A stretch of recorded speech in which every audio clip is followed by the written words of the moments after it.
So it's been a crazy week. A few days ago, it looked like, well, actually, maybe a week ago, there was a notice that there was going to be work done on a higher floor and that there would be some pounding. Okay. But I was thinking, oh no, I hope they don't screw up the pipes in a way that's going to cause damage, or future damage to other people's apartments. Because that typically happens. Well, a few days ago, the sink, actually maybe 2 days after the notice, the sink in the bathroom looked like it was starting to clog up. It wasn't clogged up so bad that the water was running over. It was still going down, but it was starting to clog up. And I didn't call them because I figured, all right, I'm going to plunge it. I'm going to do it myself because I don't want them coming in here anymore.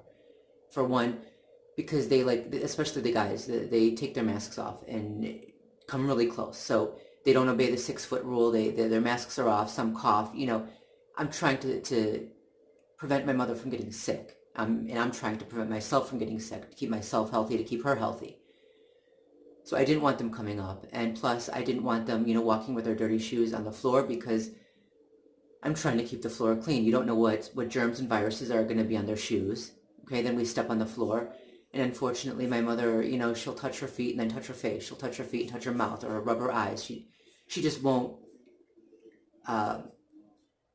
She understands cross-contamination. She's not mindful of it. So, I'm trying to keep her safe.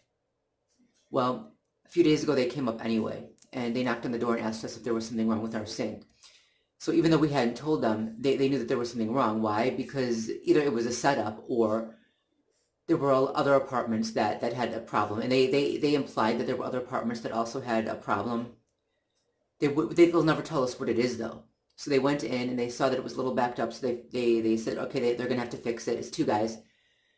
They came in and out, both of them. And both were just coughing, hacking. They had hacking coughs in the bathroom. And, I think one of them might have kept his mask on, but the other one did not, because when he came out of the bathroom, his mask was off. So I didn't know in what direction he was coughing. Did he contaminate the entire bathroom? I don't know. And they were in and out, dirty feet on the floor, So when they left, they fixed it and they left. I just sanitized the entire bathroom. Right? I used Pine Sol this time. We're out of just about everything. We had Lysol. Now we have Pine Sol. Yeah, I sanitized everything. Fast forward. I also ended up using Pine Sol on the carpet because, they walked on the carpet with their shoes. And they're doing this on purpose now. They're trying to find a way to get in because they know that I'm being extra careful when it comes to germs and keeping things sanitary. And, now even when they have the people come up and bring something to my mother, it's usually the young males who will, either come with their mask off. That I actually reported. And one guy will actually come and, I'll reach out to take what he has but he'll actually come in and actually step on the floor, look at his feet, and then look back at me. He's trying to provoke, right? And he gets really close, like right up to my face. That's what they do. They're trying to provoke. And once I stopped allowing that to happen, now they found other ways into the apartment.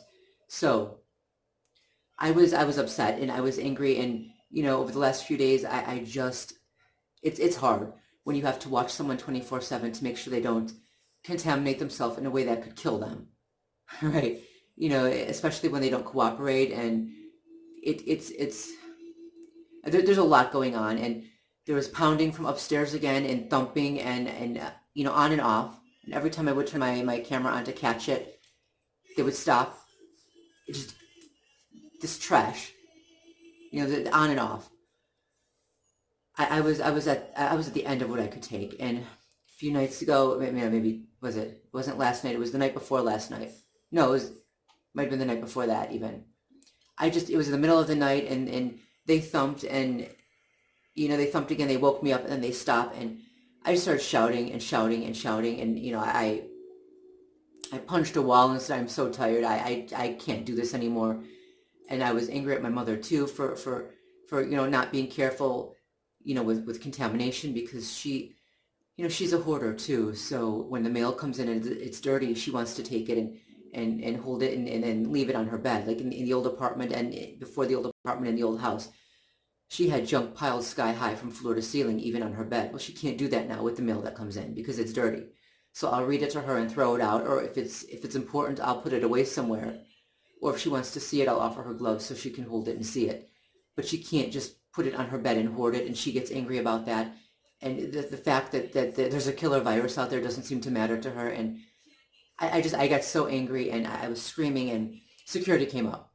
Yeah, I'm losing it. And this is the point they want us at, the organized stalkers. This is the point they want us at. Remember, this is a studio apartment, so I can't even get away for a little while. I mean, if we go out, when we come back, we have to shelter in the apartment for 5 days. We can't even go to take the garbage out. And two, I could risk bringing the virus back to my mother, which I don't want to do.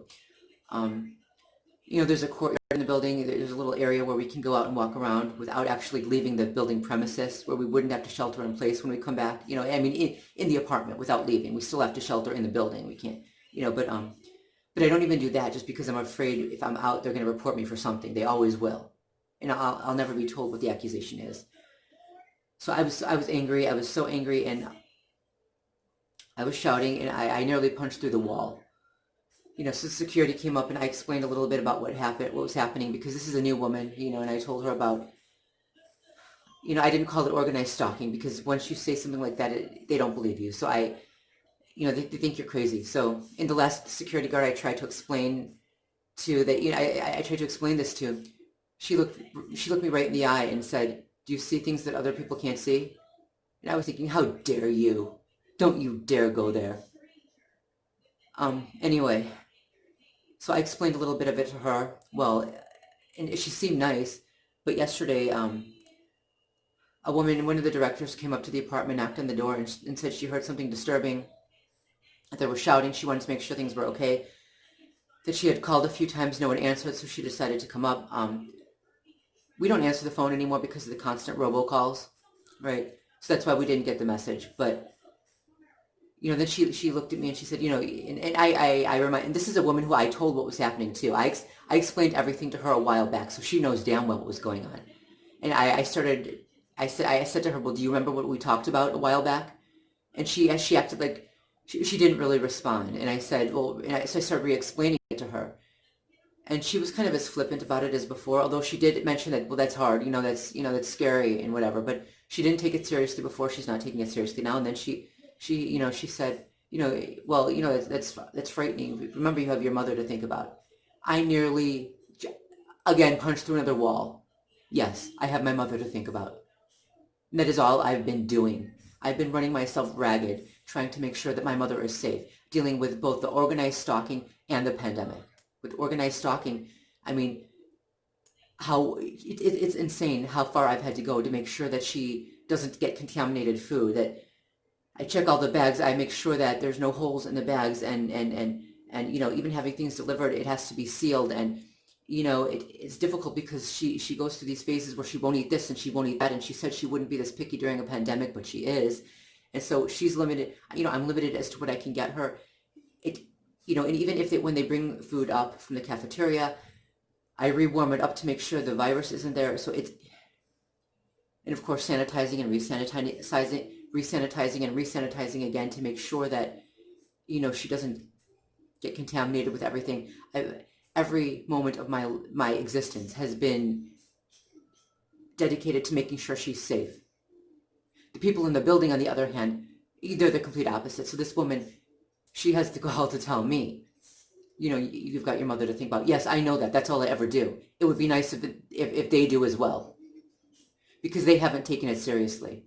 I told them what was going on, and they didn't take it seriously. They haven't done anything. In fact, they're letting these psychopaths in. They're letting these filthy animals into the building. Some of them are even going along with the stalking campaign. The gestures, the comments. It takes a psychopath, or maybe a sociopath. I don't know. But so then I got the messages, and there was a message from her saying that it was disturbing and this and that, whatever. And I'm thinking, so it's just, so you don't find it disturbing what I told you before about the stalking, that someone is being followed around, that their Wi-Fi was infiltrated. I saw all there were a bunch of other devices on my Wi-Fi, and I had reported that. That was one of the things I reported a while back. So the people actually had to be in the building to do that. They didn't find that concerning. No, they didn't find it concerning that I've got these people following me around and running waging a smear campaign, and everything else that they're doing. But when I finally break down, that's what they find concerning. Maybe if they would go after the real threat for once in their cowardly lives, these things would stop. But they're not going to do that. Whoever the hell is running this seems to have unlimited power because they're controlling everyone. And they've taken over, it appears as if they've completely taken over our government. But this is treason. This is, especially, this is treason. That's a strong word, isn't it? Treason.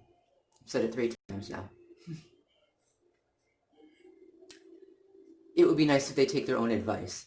Go after the real threat. Take seriously the real crime being committed instead of becoming so concerned about the target who finally starts to break down. But that's exactly what the organized stalkers intend.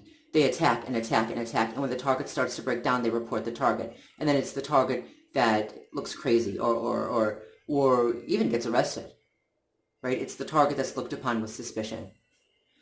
And this is why it's so frightening. We hear a lot about now, a lot of people want to defund the police, and I think, in certain cases the police should be defunded, or not defunded, but funds should be redirected to the areas where the police are actually fighting the real threat. Targets of organized stalking, we know that the police don't help us. They don't do a damn thing to help us.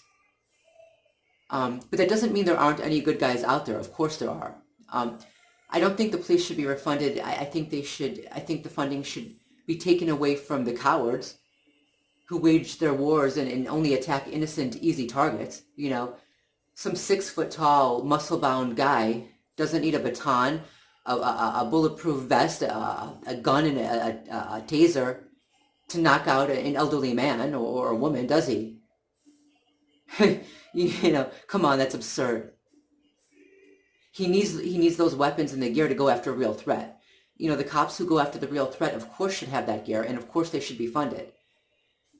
But the funding should be taken away from the cowards who they want to be seen as strong and they want to be seen as powerful, but they don't want to risk their own lives, so they knock out the easiest target they can find, and then puff up their chest and strut around as if they've achieved something, worthy of honor. It's honorless, though. They're honorless.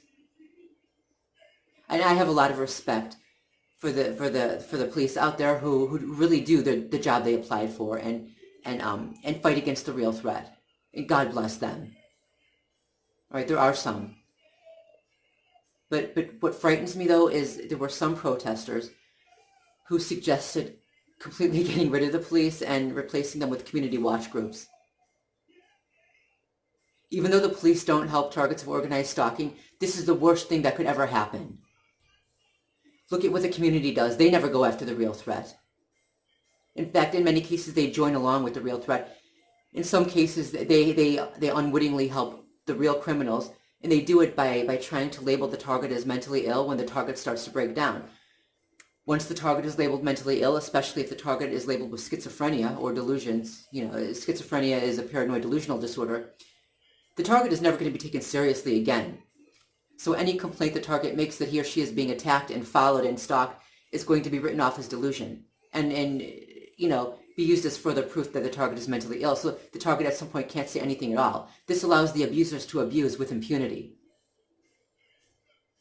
Wait, no, the community is not going to be any better. This is the worst nightmare that could ever be actualized. I mean, it's like something out of your worst nightmares manifesting in waking reality.